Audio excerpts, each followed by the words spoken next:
안녕하세요. 오늘도 사연살롱을 찾아주셔서 감사합니다. 38살, 결혼한 지 3년 차 되는 여자입니다.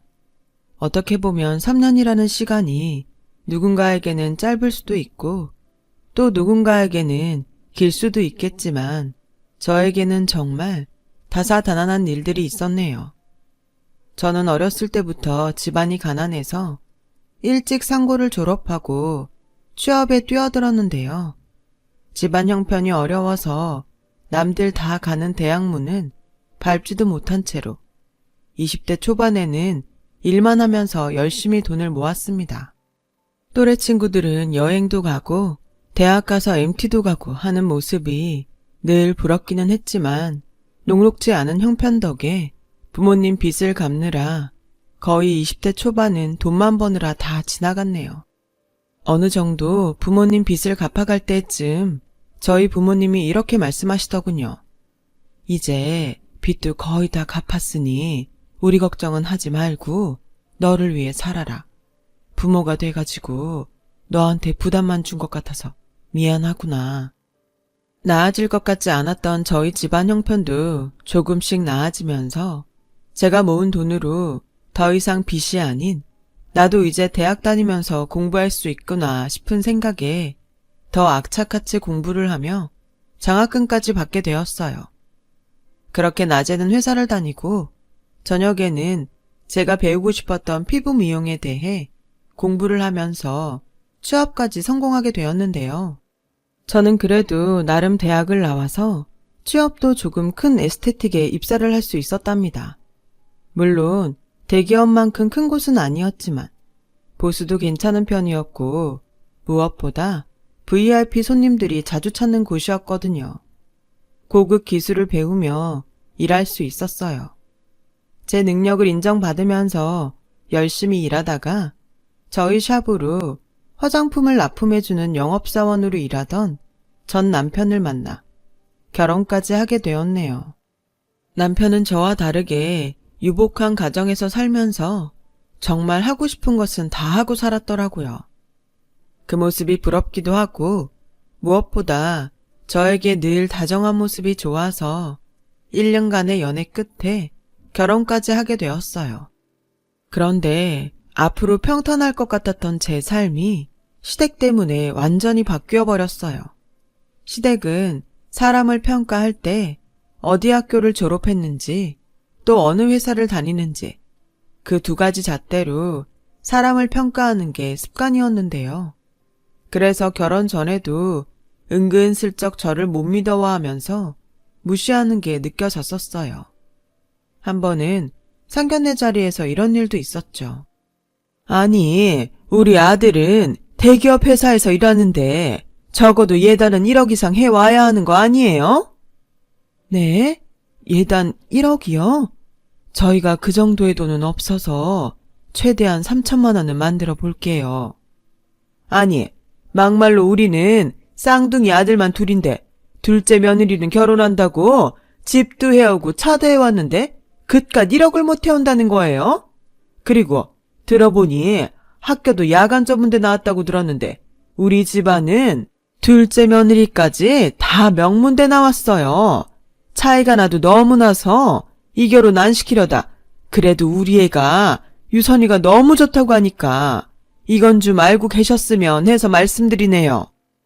저희 집이 가진 게 없어서 유선이를 제대로 뒷바라지 못했지만 그래도 우리 딸 참 성실하고 바르게 자랐어요. 예쁘게 봐주셨으면 좋겠습니다. 저희 부모님도 그동안 항상 다른 사람 밑에서 빚만 갚느라 주눅든 모습이었는데 상견례 자리에서도 시어머님이 무리하게 예단을 요구하시는 모습에 또 한없이 작아지시더라고요.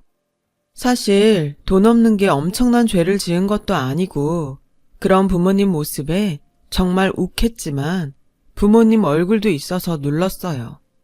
상견례 자리에서 부모님과 저를 대하는 모습을 보며 이 결혼 진짜 하지 말아야겠다는 생각이 들더군요. 그 생각을 수없이 했죠. 그럴 때마다 남편이 옆에서 파업만은 절대 안 된다며 앞으로 자기가 더 잘하겠다고 해서 이 남자 하나만 바라보고 결혼하게 되었죠. 그리고 처음 맞는 명절이 되었어요. 결혼식 때는 정신이 없어서 제대로 동서를 보지 못했는데 제가 봐도 세련돼 보이고 얼굴도 예쁜 게 같은 여자가 봐도 부럽더라고요.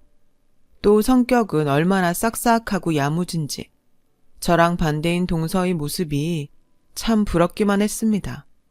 거기에 직업은 또 우리나라에서 알만한 대기업 화장품 회사에 다닌다고 하니 이 집안의 예쁨은 동서가 다 차지하는 듯 했어요. 명절 때마다 저 혼자 며느리라서 외로웠는데 드디어 저에게도 형님이 생겼네요. 설거지는 제가 할 테니까 앉아 계세요. 동서 괜찮아. 내가 할게. 아니에요, 형님. 아직 모든 게 낯설죠? 저도 처음 시집 왔을 때 그랬어요. 고마워. 나도 결혼하고 처음 맞는 명절이라 뭐부터 해야 할지 조금 어색하네. 주방에서 우물쭈물 하면서 시무가 시키는 것만 하고 있는데 동서는 결혼한 지 2년 차밖에 안 됐는데도 이 집의 딸마냥 정말 살갑게 잘하더라고요. 저런 건 배워야겠다 싶으면서도 결혼한 지 얼마 안 돼서 그런지 아직까지 어른들에게 친근하게 하는 건 좀 어렵더라고요. 그런데 이건 제 기분 탓일까요? 시부모님이 안 계실 때면 저를 은근히 무시하면서 일을 시키는 게 뭔가 기분이 이상한 거예요. 형님, 그래도 저보다 나이도 많으시니까 전 부치고 나물 무치고 고기 삶는 것 정도는 할 줄 아시죠? 그럼 내가 전 부칠 테니까 동서는 나물 무칠래? 저는 당연히 같이 하는 건 줄 알았죠. 무슨 소리예요? 형님 오시기 전에는 제가 다 알아서 했는데 이 세 가지는 형님이 하셔야죠. 이러면서 씩 웃으며 홀랑 시어머님 곁으로 가서 같이 TV 보고 깔깔거리고 있는데 뭐라 말도 못하고 괜시리 화가 나는 거예요. 거기에 식사가 다 끝나고 과일을 깎아 먹을 때도 제가 깎은 과일들을 냉큼 포크로 집어 시부모님 입에 넣어드리면서 맛있죠, 어머님? 이러는 게 참 꼴사나웠습니다. 그리고 가족들끼리 다 같이 모였는데 뭔가 저만 도태되었다는 생각이 들었어요. 어머님, 이제 곧 단풍 지는 가을인데 가족들끼리 나들이 한번 안 가실래요? 제가 단풍 예쁘게 지는 명소를 알아요. 저도 말 한마디 붙여볼까 해서 슬쩍 한마디 했습니다. 저도 알아요. 광주의 화담숲 단풍이 그렇게 예쁘더라고요. 동서, 혹시 거기 말하는 거야? 네? 형님 아니요. 거기는 광주까지 나가야 하잖아요. 저는 제가 졸업했던 고려대 캠퍼스 뒤쪽 산책로 말한 거였는데. 아, 형님은 고려대 안 나와서 모르시죠? 거기에 맞장구라도 치듯 도련님이 이렇게 말하더군요. 맞아 자기야. 거기 단풍 진짜 예뻐. 형이랑 나도 학교 다닐 때 캠퍼스 뒷길 자주 거닐면서 사진 찍곤 했었는데. 역시 같은 학교라서 통하는 게 있네. 남편과 도련님, 그리고 동서까지 고려대 출신이라서 그런지 은근히 제가 모르는 이야기를 하면서 저를 무시하는 듯한 느낌이 드는 거예요. 그래, 명문대 너네끼리 다 알아서 해먹어라 하면서 쿨하게 넘어가려고 해도 첫 명절 때부터 저를 무시하는 듯한 분위기가 되어버리니까 사실 기분이 마냥 좋지는 않았어요. 그리고 저녁에 집에 가려고 방에 놓아뒀던 가방을 가지러 가는데 동서와 도련님이 하는 이야기를 우연히 듣게 되었거든요. 형님 정말 짜증나. 형님이라고 부르기도 싫어. 당신이 형이랑 몇 분 차이로 늦게 나왔다고 저 무식한 여자한테 형님 하는 것도 짜증나고 패션도 왜 저래? 무슨 시장에서 옷 사다 입었나 봐? 누가 보면 재혼한 아줌마인 줄 알겠네. 저런 촌스러운 사람이 내 형님이라니 정말 싫어. 그냥 자기가 이해해. 어차피 명절에 잠깐 보고 말 사이인데 뭐. 100번 생각해도 우리 형이 아깝지만 뭐 어쩌겠어. 형 눈이 삔 거를. 상견례 때도 우리 부모님이 그렇게 무시했는데도 뻔뻔하게 결혼까지 한 거 봐. 진짜 자존심도 없나 봐. 우연히 방에서 새어나오는 도련님과 동서의 이야기를 듣고 너무 당황한 나머지 가방도 챙기지 않고 그냥 그대로 집에 왔네요. 나를 얼마나 무시하면 저런 이야기들을 아무렇지 않게 할까 하는 속상한 마음에 눈물까지 나더라고요. 왜였는지 남편에게는 차마 말할 수가 없더군요. 그렇게 몇 개월이 지났을까요? 저와 동서 둘 다 임신을 한 거예요. 그 사실을 알게 된 시댁에서는 너무 잘 됐다며 저녁 먹으러 집에 오라고 했는데 차별을 해도 이렇게 차별을 할 수가 없었습니다. 아유, 우리 둘째 며느리 참 고생 많겠다. 아기 가질수록 따뜻한 거 많이 먹고 몸은 되도록이면 움직이지 말고 집에서 편하게 쉬어. 이 엄마가 맛있는 거 많이 해가지고 집으로 갈게. 어머님, 집에서도 맛있는 거 먹을 생각에 벌써 행복해지는데요? 그럼 맛있는 거 많이 먹고 너 닮은 예쁘고 똑똑한 아가 낳아야지. 시모와 동서 둘이 아주 죽이 잘 맞더라고요. 임신은 저도 했는데 저한테는 축하한다 이 한마디 안 하고 거들떠를 안 보시는 거예요.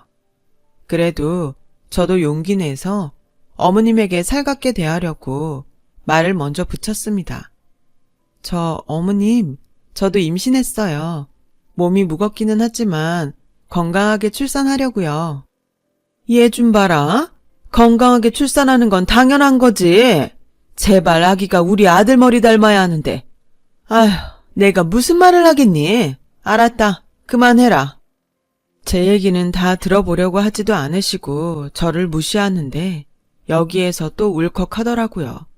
항상 이런 이야기를 하면 남편이 자리에 없었던 터라 시댁에서 저녁을 먹고 집으로 돌아가는 차 안에서 이제는 서름이 복받쳐서 남편에게 아까 일을 털어놨습니다.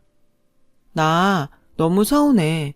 맨날 어머님은 동서랑 나랑 비교만 하시고 그리고 자꾸 동서도 내가 전문대 나왔다고 무시하는 것 같은데 이럴 때마다 나 시댁에 가기 싫어져. 응? 어머님이랑 재수씨가 자기한테 왜? 뭔가 오해하는 거 아냐? 아까도 재수씨가 당신 임신했다고 출산 선물로 아기 옷이랑 선물 바리바리 싸왔던데? 응? 무슨 출산 선물? 나는 못 받았는데? 아, 나한테 건네줬어.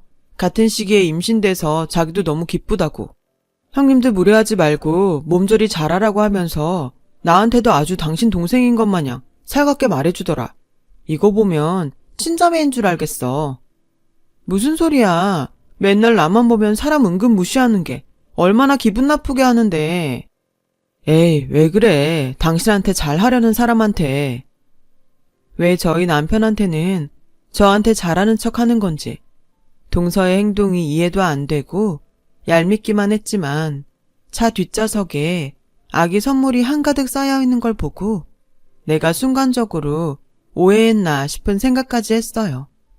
그러나 여전히 시댁을 갈 때나 동서와 함께 밥을 먹게 되는 상황이 생기면 교묘하게 저를 무시하는 듯한 말투와 깔보는 듯한 눈빛을 느낄 수 있었어요. 남편이 있을 때는 세상 행복한 가정처럼 보이는데 남편이 잠깐 자리를 비울 때면 저를 무시하며 시모한테 가서 이간질을 할 때도 있었다니까요. 그래서인지 도련님도 어느 순간부터 저를 대놓고 무시하기 시작했습니다. 형수님, 뷰티학 가면 뭐 배우는 거예요? 머리 자르는 거? 아니요. 저는 피부 쪽 전공이라서 피부 관리나 기기 관리 같은 거 할 줄 알아요. 제가 나중에 기회 되면 도련님이랑 동서 피부 관리 해줄게요. 이래봬도 저 손재주가 좋아서 장학생이었거든요. 네? 그런 학과도 있어요? 취업하면 어차피 동네 피부관리샵으로 들어가는 거 아닌가? 학교 다닐 바엔 그냥 취업을 하시지 그러셨어요. 그리고 장학생이요? 전문대에도 장학생이라는 게 있어요? 어차피 꼴등 싸움 아닌가? 뭐라고요? 꼴등 싸움이요? 장난입니다. 뭘 그런 걸 갖고 예민하게 반응하세요? 무섭게. 동서만 무시하는 줄 알았는데 도련님도 이젠 아예 대놓고 저를 무시하는 거예요. 그러다 남편이 오면 형수님, 이렇게 무거운 거 들고 계시면 안 돼요. 이건 제가 들게요. 하면서 제가 들고 있던 쟁반을 뺏기도 했어요. 도대체 왜 이렇게 사람들이 돌아가며 저를 무시하는 건지, 내가 전문대 나온 게 그렇게 무시받아야 할 일인가 싶은 생각에 서럽더라고요.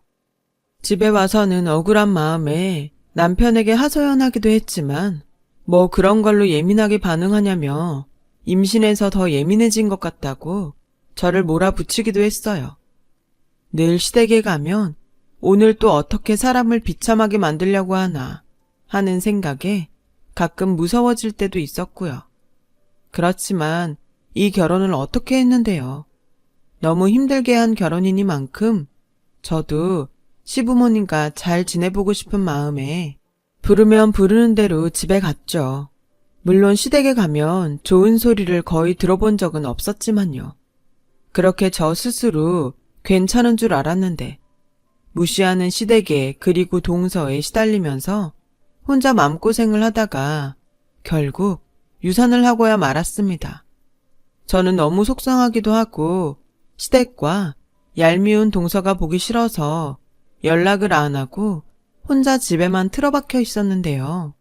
시어머님과 동서가 과일 바구니까지 갖고 와서 저에게 이런 이야기를 하더군요. 몸은 괜찮니? 그러길래 애가 몸 하나 간수 못하고 이게 무슨 꼴이냐? 형님, 저 왔어요. 아이는 또 가지면 되죠. 근데 형님, 제가 봐도 몸 관리 잘 못하시는 것 같았어요. 두 분 대체 뭐 하시는 겁니까? 내가 왜 이런 소리를 들어야 해요? 위로해 줄 거 아니면 당장 저희 집에서 나가요. 도대체 무슨 말이 하고 싶어서 저한테 온 건지 이상하게 뭔가 무서울 것도 없다는 생각이 들더라고요. 듣기 싫은 소리부터 나열하는 시모와 동서의 모습에 화가 나서 얼굴을 보자마자 저도 소리를 지르고야 말았죠. 그랬더니 시모가 하는 말이 더 가관이더군요. 아니, 얘가 학벌도 안 좋고 집안도 가난해서 결혼 안 시키려다가 불쌍해서 받아줬더니만 어디다 대고 소리를 질러? 너 유산한 게 내 잘못이니? 저 진짜 많이 참았어요. 동서랑 저 매일같이 비교하면서 학교가 어떻고 저쩌고. 근데 이제 와서 뭘 어쩌라는 거예요. 저 전문대 나온 거 맞고 그거 알고도 결혼시키신 거잖아요. 대체 저한테 왜 그러시는데요? 제가 시모를 쏘아보며 한마디 던지니까 동서가 옆에서 시모에게 참으라는 듯 또 알랑방귀를 끼고 있더라고요. 그 모습을 보고 제가 동서에게 한마디 더 했습니다. 그리고 동서, 사람이 그러는 거 아니야. 우리 남편 있을 때는 나한테 와서 세상 착한 척 하는데 왜 나랑만 있으면 그렇게 사람 무시하고 돌변해? 왜? 그렇게 살면 네 스스로가 좀 교양 있어 보인다디? 아니지. 오히려 그렇게 못되게 살면 벌 받아. 그런 모습에 네 자식이 잘이나 훌륭하게 자라겠다. 형님, 그게 무슨 말씀이세요? 저는 형님이 유산된 게 안타깝고 슬퍼서 위로해드리려고 온 건데. 웃기고 있네 진짜. 위로? 위로하려고 온 거라고? 동서 오자마자 나한테 뭐라고 했어? 나 보자마자 첫인사가 몸 관리 잘못한 것 같다며. 말이야 방구야. 웃기는 소리 짓거리지 말고 사람 대접해줄 때 이 집에서 당장 나가. 그렇게 시모와 동서에게 소리치고 침대에 누웠어요. 시모는 당연히 화가 나서 씩씩거리면서 저한테 한마디 더 하려고 했지만 동서가 그런 시모의 팔을 잡고 말리며 나가더라고요. 정말 세상이 무너지는 것 같았고 아무도 보고 싶지 않았습니다. 퇴근하고 돌아온 남편한테 아까 있었던 일을 설명하는데 제 말을 자르더니 저한테 한마디 하더라고요. 당신 대체 요즘 왜 그래? 아까 낮에도 엄마랑 재수씨 다녀갔다며. 근데 과일 바구니까지 들고 온 사람들한테 소리치고 난리쳤다며? 몸이 힘든 거 나도 알아. 근데 대체 가족들한테까지 왜 그러냐고. 당신은 나한테 화낼 자격 없어. 내가 이렇게 된 것도 다 당신과 시댁 때문이야. 소리 지른 건 보이고 나 힘든 건 안 보이니? 사람이 큰일을 겪으면 위로 먼저 하는 게 사람이지. 안타까운 일 겪은 사람 직접 찾아와서 험담이나 해대고. 그게 명문대 나온 집안 사람들끼리 하는 위로인가 보지? 명문대? 웃겨 진짜. 맨날 시댁 식구들한테 무시당하며 혼자 스트레스 받을 때 힘들다고 얘기하면 당신이 내 이야기 제대로 들어준 적이나 있어? 내 소중한 아이도 이른 마당에 내가 눈에 뵈는 게 있을 것 같아? 그까지 소리 지르는 게 문제야? 내가 봐줘서 그 정도였어. 그리고 내 말은 귓등으로도 안 들어준 건 당신이야. 너도 네 새끼 잘못되게 하는데 잘못 있다고. 너도 꼴 보기 싫어. 제 마음을 몰라줘도 너무 모르는 남편을 향해 소리를 치니 문을 쾅 닫고 집을 나가더라고요. 그렇게 며칠을 남편은 집에 돌아오지 않았어요. 그래도 남편이니 걱정되는 마음에 전화를 해봐도 휴대폰은 꺼져 있다는 음성 메시지만 나오고요. 부랴부랴 혹시 시댁에 갔을까 찾아봤지만 어머님의 태도는 냉담하기만 했습니다. 민혁이 당분간 우리 집에서 지낸다고 하니까 넌 그렇게 알거라. 네가 민혁이한테 얼마나 스트레스를 줬으면 애가 참다 여기까지 찾아오겠니? 유산한 게 벼슬도 아니고 대체 넌 애가 왜 그 모양이니? 저랑 남편 문제예요. 제가 해결할 테니 그이 오면 저한테 연락 좀 해달라고 전해주세요. 거의 문전박대를 하다시피 쫓겨나고 나서 집에서 가만히 생각해봤죠. 도대체 이 시댁에서는 나를 왜 이렇게 미워하는지, 그렇게 학벌이 중요한 건지, 그럴 거면 애초부터 결혼을 시키지 말지 라는 생각에 휩싸여서 머리가 복잡해졌어요. 이제는 더는 안 되겠다 싶어 친정에 연락을 해서 최근에 있었던 일들을 말씀드렸는데 당장 그 집에서 나오라고 하시더라고요. 내가 그 집 상견례 때부터 사람 무시하는 것 같아서 기분이 나빴는데 너 때문에 참았다. 그렇게 우리 딸 부탁한다고 무리하게 대출까지 받아서 예단으로 따로 7천만 원이나 건네드렸는데 널 그렇게 무시했다니 내가 용서 못하겠다. 당장 나와라. 응? 예단비로 3천만 드린 거 아니었어요? 아무래도 시댁이 요구하는 대로 하지 않으면 널 믿게 볼까봐 엄마가 걱정되는 마음에 최대한 대출을 받아서 7천 마련해서 드렸는데 시댁에서는 그런 이야기를 너한테 안 했니? 정말 어이가 없었습니다. 남편도 알고 있었던 건지 이런 일이 났는데도 상황을 반감만 하는 남편과 갈라서야겠다는 생각이 들었고요. 그리고 그 예단비는 다 돌려받아야겠다고 생각했어요. 남편 명의로 된 집은 어차피 시댁이 그대로 가져갈 거니까 상관없고 혼수해 간 거랑 무리하게 요구한 예단비를 어떻게든 돌려받아야겠다 싶었어요. 큰맘 먹고 시댁으로 찾아갔죠. 가족들이 아무 일 없는 듯 저녁을 먹으려고 다 모여 있더라고요. 그 와중에 시모가 제가 올 것을 알고 있었다는 마냥 큰 봉투 하나를 건네더군요. 너 이혼 서류다. 역시 사람은 자기 수준에 맞는 사람하고 살아야 해. 어머님, 저 이대로 이혼 못해요. 저희 집 사정 잘 아시잖아요. 아버지한테 받으셨던 예단비 7천만 원 제발 돌려주세요. 얘 좀 봐라. 너 그동안 그 집에서 호의호식하면서 살았잖니? 그럼 우리 아들이 그동안 생활비로 줬던 돈도 돌려줄 거니? 생활비를 저 혼자 쓴 거 아니잖아요. 7천만 원 돌려주세요. 뭐라고? 7천만 원? 참 기가 차서 없는 집안 받아줬더니 얘가 끝을 모르는구나. 없는 집안이라고 하셨죠? 네, 맞아요. 저희 집 없어도 너무 없으니까 예단비 돌려주세요. 주시면 바로 이혼 도장 찍을게요. 어머님과 저랑 그러고 있는데 글쎄 옆에서 남편이 엄마, 그냥 쉽게 받았던 그 돈 돌려줘. 이러더라고요. 지금 자기 이혼 이야기를 하고 있는데 바보같이 지 엄마 옆에 찰싹 달라붙어서 마마보이도 아니고 저 사람이 진짜 나랑 한 입을 덮었던 사람인가 싶은 생각에 기가 찼네요. 옆에서 동서도 기다렸다는 듯이 저를 보고 한마디 하더라고요. 어머님, 그깟 7천만 원 주세요. 자기 주제도 모르고 워낙 없이 살았던 사람이니까 저거라도 먹고 떨어지라고 하죠. 진짜 동서 한마디를 듣는 순간 손이 부들부들 떨리면서 한 대 치고 싶었지만 돈도 받아내야 하고 사람이 임신한 사람을 어떻게 때리겠습니까? 그 순간, 그래 알았다. 지금 바로 넣어줄 테니 앞으로 저급한 수준에 넣어와 우리 집안 다시는 엮이지 않았으면 좋겠구나. 저는 예단비가 입금이 되는 걸 확인하자마자 이혼 서류에 시원하게 사인을 했어요. 고맙다. 이 돈 먹고 시원하게 나는 간다. 참. 나도 정말 빌어먹고 살아도 너네 같은 사람하고는 상종하면서 살고 싶지 않아. 뭐? 명문대? 웃기고들 자빠졌네. 그게 너희 밥 먹여주니? 다들 고상한 척. 진짜 짜증나게. 너희 가족 냄새나 구린내. 가진 사람들이 사회에 어떻게 하는지 못 배웠니? 노블레스 오블리주 몰라? 무식하게. 그래 뭐 그런 걸 외칠 만큼 니네 집이 대단하지도 않지. 어떻게 된 게 인성들이 하나같이 다 개똥들이야? 개똥은 약이라도 쓰지. 니넨 뭐냐? 명문대 나온 사람들끼리 살아봐라.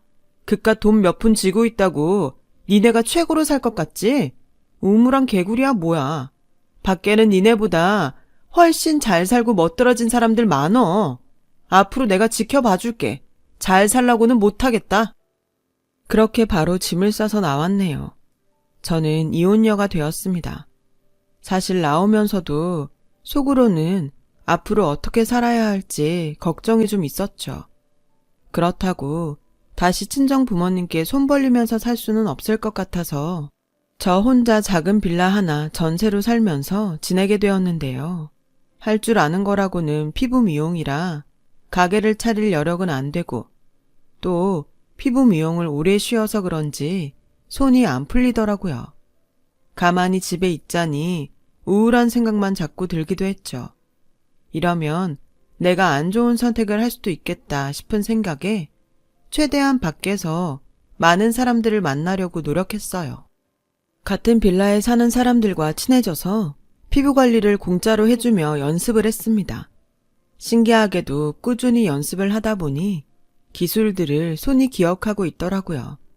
사람들에게 피부 관리를 해주고 나니까 피부가 무척이나 좋아졌다며 저에게 고맙다고 기프티콘이나 선물을 해주는 사람들도 있었어요. 그냥 최대한 다른 생각하고 싶지 않아서 무일푼으로 사람들에게 봉사하는 마음으로 해보자 라고 시작했던 게 입소문이 타면서 근처 아파트 엄마들 사이에서도 제 피부 관리법이 핫해진 거예요. 이제 될 것 같다 라는 생각이 들었지만 집에서 영리 목적으로 피부 관리를 하면 불법이거든요. 망연자실하고 있던 찰나에 아파트 큰손이라 불리던 사모님 한 분이 저에게 투자를 하시겠다고 하는 거예요. 저는 당연히 그런 분인 줄은 몰랐어요. 왜 그런 분이 저희 집에서 관리를 받으셨겠어요. 그런데 그분이 어차피 나도 건물 여러 채 갖고 있으니까 비어있는 작은 상가 하나 정도는 내줄 수 있어요. 보증금이나 이자도 됐고 그냥 월세 20이랑 관리비만 줘요. 대신 나는 피부 평생 무료로 해줄 수 있죠? 네? 월세 20이요? 아무리 그래도 그렇지.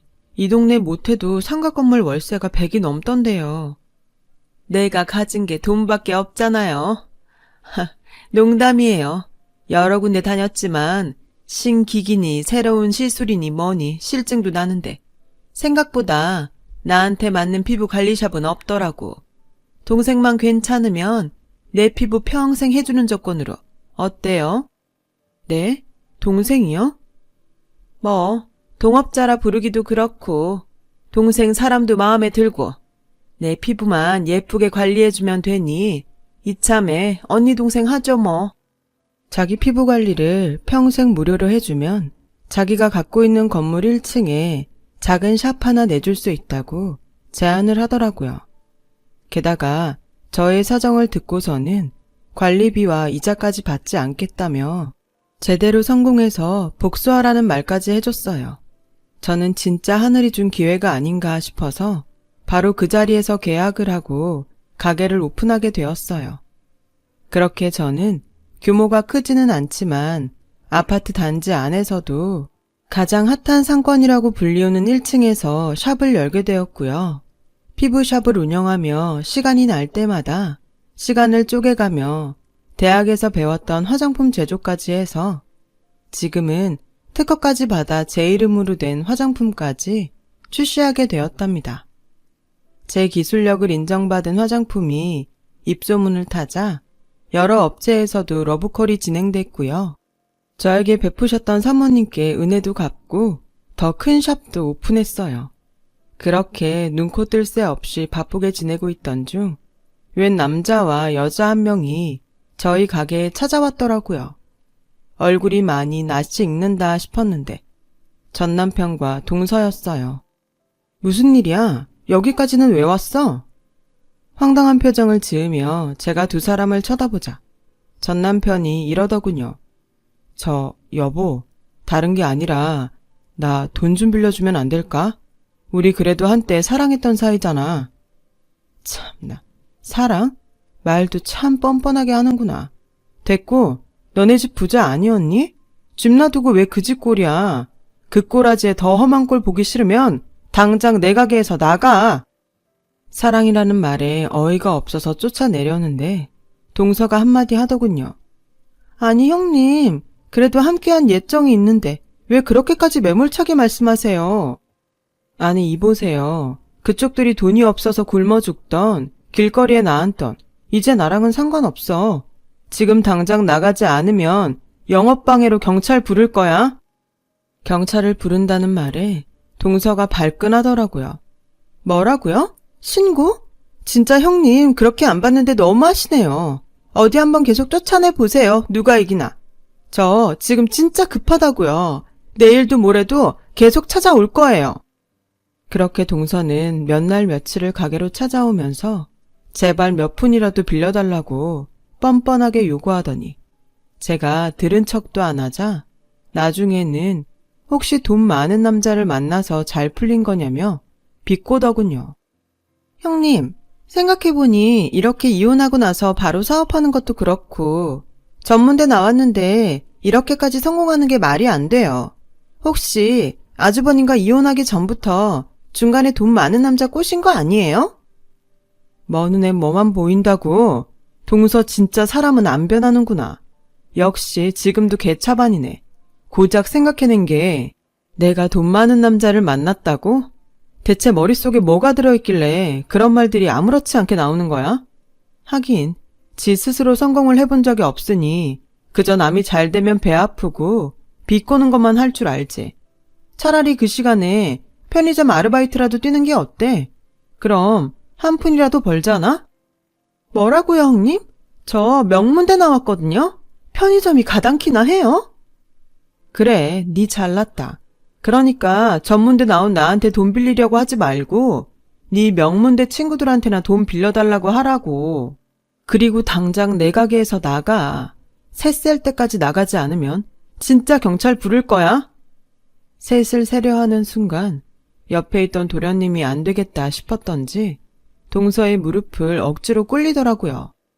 그러더니 갑자기 형님, 제가 잠시 미쳤었나 봐요. 제발 저 좀 도와주세요. 저 진짜 이번에 어머님 돈까지 다 끌어서 사업한 거라 저 이거 실패하면 집에서 쫓겨나요. 제발 저 좀 도와주세요. 절대 무릎까지 꿇을 거라고 생각하지 못했었는데 동서가 자존심까지 버리고 저에게 싹싹 빌며 제발 돈 몇 푼이라도 빌려달라는 모습에 잠시 마음이 약해졌지만 침대에서 관리를 받던 저에게 투자한 사모님이 이런 말씀을 하시더라고요. 머리 검은 짐승은 거두는 거 아니에요. 절대 돈 빌려주지 마세요. 경찰은 내가 불렀으니까 얼른 하던 피부관리나 마저 해줘요. 몇 분 뒤 경찰까지 오고 나서야 동서와 도련님은 결국 제 가게에서 쫓겨났어요. 왜 그렇게 나한테 와서 빌었을까 싶은 생각에 슬쩍 주변 사람들에게 수소문해서 물어보니까 대기업 화장품 회사에서 일하던 동서가 아이를 낳고 난 뒤 구조조정 순위에 올라가서 회사에서 1순위로 잘렸다는 이야기를 들었어요. 그 이후에 자기도 이런 회사 못 다니겠다며 징징대다가 사업 하나 차리겠다며 시댁 돈부터 가족들 돈까지 다 끌어써서 무리하게 화장품 사업을 했다고 하네요. 제대로 어떻게 사업할 건지 계획도 없이 명문대 출신이 만든 화장품이라고 이름만 거창하게 해서 만들려다가 대출을 무리하게 받은 거예요. 꼴에 처음에 사업 좀 된다고 확장시키다가 결국 파산해서 그 꼴이 난 거죠. 투자 규모가 무려 50억이나 됐으니 전 남편부터 도련님의 시부모님 집까지 담보로 대출까지 받아서 무리하게 투자를 했다가 사업이 실패했다네요. 결국 집까지 경매로 넘어가서 시댁지방 명문대 사람들 다 길거리에 나앉게 생겼다고 하더라고요. 지금은 동서를 경찰에 신고하네 만회하면서 자기들끼리 싸우고 결국 길거리에 나앉게 되자 이혼까지 당했다는 이야기를 최근에 들었어요. 그 사람들 얘기를 들으니 다시금 옛 기억이 스멀스멀 올라와 생각하기도 싫더라고요. 정말 일에만 몰두하며 지냈습니다. 열심히 일을 한 덕분에 남들이 부러워할 만큼 돈도 많이 벌었고요. 그동안 내가 너무 일만 했나 싶은 생각에 나를 위한 선물이라 생각하고 벤츠도 신형으로 한 대 기분 좋게 뽑았어요. 그리고 차를 뽑은 기념으로 친정 엄마랑 가까운 휴양지로 여행을 떠나기로 했답니다. 3개월을 넘게 기다린 제 차가 출고되던 그날, 엄마랑 단 둘이 여행을 해본 적이 없던지라 앞으로 우리 이렇게 여행도 다니고 하자면서 기분 좋게 드라이브를 했죠. 그런데 날씨가 좋다 보니 다들 여행을 가는지 도로에는 차가 참 많았어요. 엄마, 차가 많이 막힌다. 휴가철도 아닌데 날씨가 좋으니까 다들 우리처럼 여행 가나 봐. 나는 차가 막혀도 좋다. 그래도 우리 딸 덕분에 이렇게 고급 외제차도 타고 아직 믿어지지 않는다. 엄마 친구들도 얼마나 부러워하는지 몰라. 엄마가 좋다고 하니까 나도 좋네. 이 좋은 날 울지 마. 왜 울어? 엄마도 참. 그러지 말고 우리 뭐 좀 먹자. 오래 운전해서 그런지 좀 출출하네. 우리 딸 배고파?